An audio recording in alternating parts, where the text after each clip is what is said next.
بسم اللہ الرحمن الرحیم۔ السلام علیکم ناظرین، مالک بن دینار رحمۃ اللہ علیہ سے ان کی توبہ کا سبب پوچھا گیا تو انہوں نے کہا کہ ایک سپاہی تھا اور شراب کا رسیہ تھا۔ میں نے ایک نفیس باندی خریدی، وہ میرے دل میں خاص مقام کی مالک بن گئی۔ اس سے میری ایک بچی پیدا ہوئی۔ میں اس بچی کو حد سے زیادہ پیار کرتا تھا۔ جب وہ زمین پر گھسیٹ کر چلنے لگی تو میرے دل میں اس کی محبت اور زیادہ بڑھ گئی۔ وہ مجھ سے مانوس ہو گئی اور میں اس کے سامنے جب بھی شراب لا کر رکھتا تو وہ آ کر کھینچاتانی کر کے میرے کپڑوں پر شراب بہا دیتی۔ جب اس بچی کی عمر 2 سال ہو گئی تو وہ مر گئی۔ میرے دل کو اس کے غم نے بیمار کر دیا۔ پھر فرمانے لگے کہ 15 رمضان کو جمعے کی رات میں شراب کے نشے میں مدہوش تھا۔ میں نے عشاء کی نماز بھی نہیں پڑھی تھی۔ میں نے خواب میں دیکھا کہ سور پھونکا گیا اور قیامت قائم ہو گئی۔ مردے قبروں سے اٹھائے گئے اور تمام مخلوق کو جمع کیا گیا،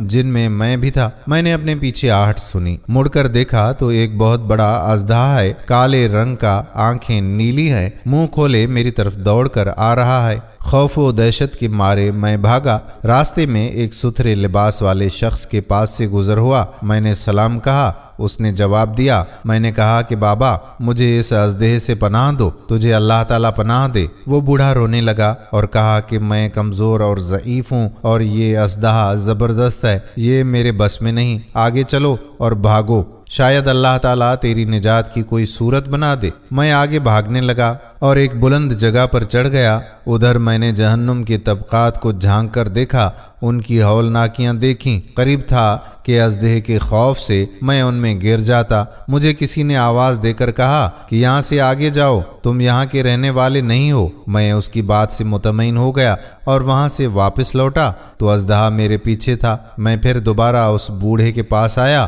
اور کہا کہ بابا، میں نے آپ سے درخواست کی کہ اس اژدہے سے میری جان چھڑواؤ، آپ نے کچھ نہیں کیا۔ وہ بوڑھا پھر رونے لگا، کہا میں ناتواں ہوں، البتہ تم اس پہاڑ کے پاس جاؤ جہاں مسلمانوں کی امانتیں ہیں، اگر تمہاری کوئی امانت ہو تو وہ تمہاری مدد کرے گی۔ میں نے دیکھا کہ چاندی کا ایک گول پہاڑ ہے اور اس میں جگہ جگہ سوراخ اور روشن دان ہیں اور پردے لٹکے ہوئے ہیں۔ ہر روشن دان پر سونے کے دوپٹے ہیں اور ان کے قبضے یاقوت کے ہیں اور آرائش موتیوں کی ہے۔ ہر پٹے پر ایک ریشمی پردہ ہے۔ جب میں نے پہاڑ کی طرف نظر دوڑائی تو فوراً اس کی طرف بھاگا اور اژدہا میرے پیچھے تھا۔ جب میں پہاڑ کے قریب پہنچا تو ایک فرشتے نے آواز دی، پردے ہٹاؤ، دروازہ کھول دو اور سیدھے کھڑے ہو جاؤ، شاید اس حاجت مند کی یہاں کوئی امانت ہو جو اسے اس کے دشمن سے نجات دلائے۔ میں نے دیکھا کہ پردے ہٹ گئے اور دروازے کھل گئے اور ان روشن دانوں سے بہت سارے بچے میری طرف جھانکنے لگے۔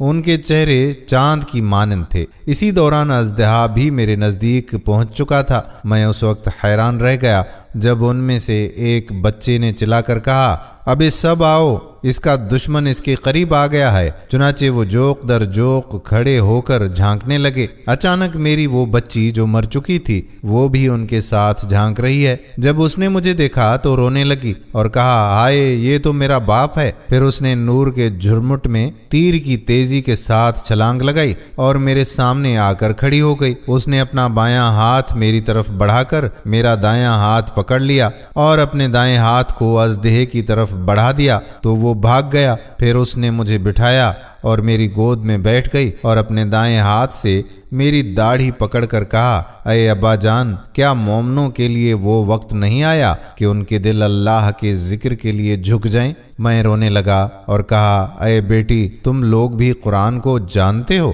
اس نے کہا کہ ہم تو تم سے بھی زیادہ قرآن کو جانتے ہیں۔ میں نے کہا کہ اژدہے کے بارے میں تو کچھ بتاؤ جو مجھے ہلاک کرنے کے در پہ تھا۔ اس نے کہا کہ وہ تیرا برا عمل ہے جس کو تو نے طاقتور بنایا اور وہ تجھے جہنم کی آگ میں ڈبونا چاہتا ہے۔ میں نے کہا کہ اس بوڑھے کے بارے میں تو بتاؤ جو راستے میں ملا۔ تو اس نے کہا کہ وہ تیرا نیک عمل ہے جسے تو نے اتنا کمزور کر دیا کہ اب وہ برے عمل کا مقابلہ نہیں کر سکتا۔ میں نے کہا کہ اے بیٹی، تم اس پہاڑی میں کیا کرتی ہو؟ اس نے کہا کہ ہم سب مسلمانوں کے بچے ہیں، ہم یہاں قیامت تک رہیں گے، تمہارے انتظار میں ہیں، جب تم آؤ گے تو ہم تمہاری سفارش کریں گے۔ مالک بن دینار رحمۃ اللہ علیہ فرماتے ہیں کہ میں گھبرا کر اٹھا اور اٹھ کر شراب چھوڑ دی اور اس کے جتنے بھی برتن تھے سارے کے سارے توڑ ڈالے اور اللہ تعالیٰ سے توبہ کی، اور پھر فرمایا کہ یہ خواب میری توبہ کا سبب بنا۔ دوستو، معلوم ہوا کہ اولاد اگر بچپن میں فوت ہو جائے